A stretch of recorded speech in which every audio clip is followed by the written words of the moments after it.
তারাপীঠ গিয়ে চাপটি খাওয়ার দিন শেষ। চাইলে বাসায় বানিয়ে নিতে পারেন এই মজাদার টিপস সহকারে দেখিয়ে দিব আজকে কিভাবে বাসায় খুব সহজে মুসমুসে ছাপটি তৈরি করে নেবেন। তো রেসিপি ভালো লাগলে শেয়ার করে ওনাদের দেখার সুযোগ করে দিবেন। এখানে আমি 1 কাপের চেয়ে একটু বেশি চাল প্রায় 2 ঘন্টা ধরে ভিজিয়ে রেখেছিলাম।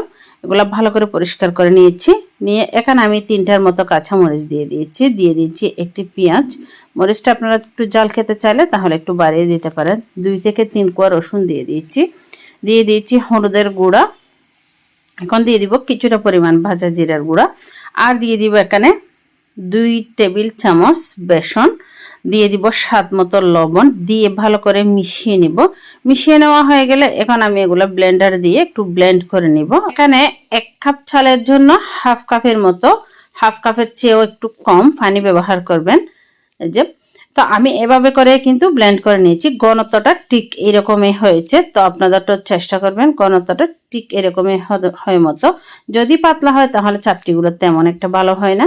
এই যে এরকম হতে হবে চাপটিগুলোর ব্যাটারটা। তো এখন আমি একটা চামচের সাহায্যে ভালো করে তবু আর একটু মিশিয়ে নিব।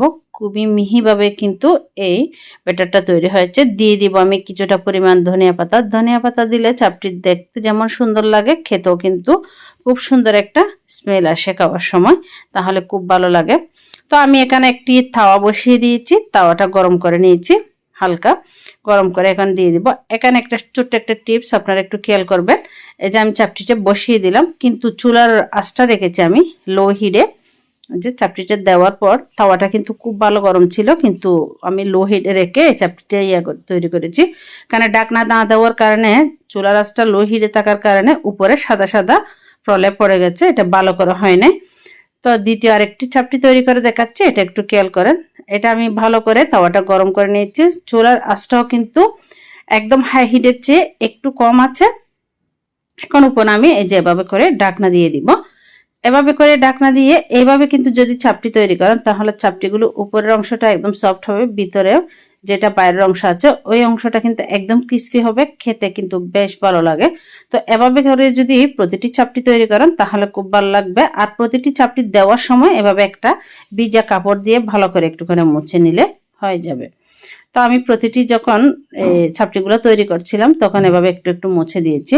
তো আজকের এই চাপটির রেসিপিটি যদি আপনাদের ভালো লেগে থাকে রেসিপিতে একটি লাইক কমেন্ট শেয়ার করে অন্যদের দেখার সুযোগ করে দিবেন। কে কোথায় থেকে ভিডিওটি দেখছেন অবশ্যই জানাতে ভুলবেন না।